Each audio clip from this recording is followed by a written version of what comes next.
Happy Thursday. It's going to rain today. Of course it is. It always rains on Thursday. I hope you're having a good week. I'm a little low key today. I'll explain that in a minute. Let me ask you a question, and then I'll do a couple examples to see if I'm catching you in a lie. Have you ever noticed about yourself, and this will be confession time, that you might have a few control issues, like wanting things your way, or just wanting to do it yourself, or not asking for help? I have noticed this about myself a lot. Appropriately confessing, I have a tendency to go behind people in my life that I care about and love and redo something that fits my expectations. Working in the church world as long as I have, one of the things that drives me crazy is, oh, that's good enough. Because in the church world, we constantly are trying to remove distractions or things that would keep you from experiencing the weekend experience, Sunday morning, or whatever it is you come to in the best possible way. So we're always tweaking, we're always evaluating afterwards. How did that go? What would you do differently? And it's never personal or never attacking, but there's just this constant, intense push for better, do more, and there's a tendency to take that on ourselves because, of course, we know best and we want to be in charge and control of it because we're going to have to answer for it, so we want responsibility and the authority to change it. The difficult part is admitting at times that I can't, or I am not competent, or I am unqualified to do something. That's really hard to do because there's something that stands in the way that's more than just wanting to be in control, wanting to be in charge. And that's dealing with pride. Just admitting, at this point, I am unable to do this thing. A simple case in point, and I didn't even think about an example until it just came up on my laptop, was a couple years ago, I was strongly encouraged to have my messages, especially what you see up on the Sky Bible, edited, because I have a tendency to write like I speak, and they're not really grammatically correct sentences. And so somebody said, hey, the stuff that we put up on the screen that like everyone reads, would you mind if we ran that through an editor and let them clean it up a bit? I didn't even think about that until just now. I use Google Docs for all of my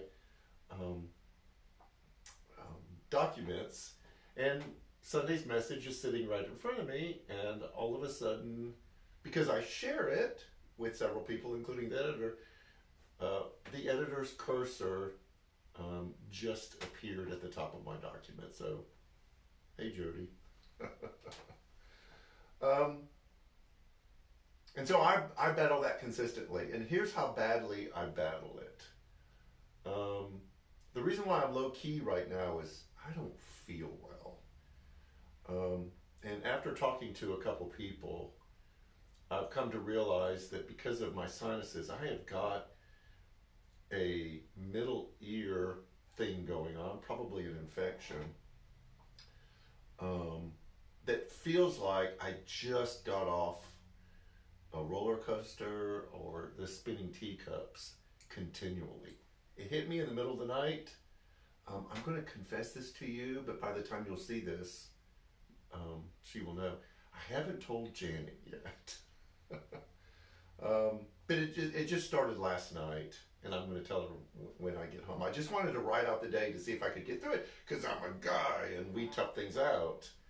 But man, it's really disorienting, and I can't walk straight and things like that. So hopefully that'll clear up by Sunday. But anyways, it's pride kicking in. I've got this, I can do it, I can power through it, because there's something inside of me that won't allow me to admit that I can't, or I'm unable, or I'm not competent, or I'm unqualified. I don't want to show weakness. And so I let my pride override any sense of humility, not that I'm weak, that I just need help. And so we're starting a new series this Sunday, which is timely, at least for me, because I probably need to listen to my own message, on the series The Chosen, but it won't be about the series The Chosen. It's going to center on 4 different characters of people who followed Jesus, and something with that individual character struggled with. And this Sunday we're going to talk about Peter, who is a lot of people's favorite character because he's brash and he's bold and he jumps into things without thinking. But he battles a certain amount of pride that won't let him admit that he can't, he's unable, whatever. It was just part of being a guy for him. And so we're going to look at a film clip, and then we're going to unpack it, and we're going to really dig deep into pride. Where does pride come from? It's not always wanting to be in control. Sometimes it's fear, sometimes it's anxiety, sometimes it's expectations.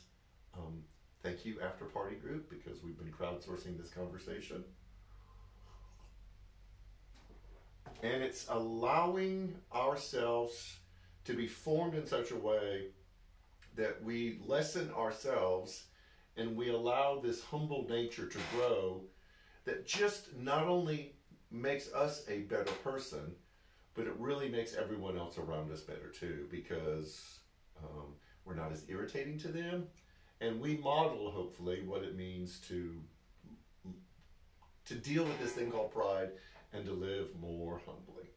So that is this Sunday that we start this new series, seeing ourselves in those who followed Jesus, and we'll be doing that for 4 Sundays. We're in a bit of a recovery from a pretty hectic January. We've got Women of Worth, a women's Bible study that's meeting right now. They meet every Thursday and Thursday night virtually. I know there's a group that's been meeting. That information is online. Prime Timers will meet next Tuesday. No, the Tuesday after that, 2nd and 4th Tuesday. Man Cave will meet at the end of February. But the big thing that we want to push is Fat Sunday. You may have heard from Fat Tuesday. It's the Tuesday of parting right before Ash Wednesday. They call it Mardi Gras. Well, we do Fat Sunday, and it is a really cool time of great, authentic Cajun food. We'll dress up, decorations. It's immediately after worship on Sunday, February 19th. You don't have to bring anything. We're not going to expect you to do anything. We just want really good food, and we've done this way before COVID, and just hang out. We just want to spend time together. So that's February 19th. So make sure you mark your calendar for that. And then we'll do the Ash Wednesday service that following Wednesday on the 22nd. So I'm going to watch the editor's cursor move around and give suggestions to my message. I'm going to go home and tell my wife that I am not feeling well, and we'll see where that goes, and hopefully deal with the pride thing. So, happy Groundhog Day. I hope the day doesn't continue or repeat itself. And I'll see you Sunday. Take care of yourself.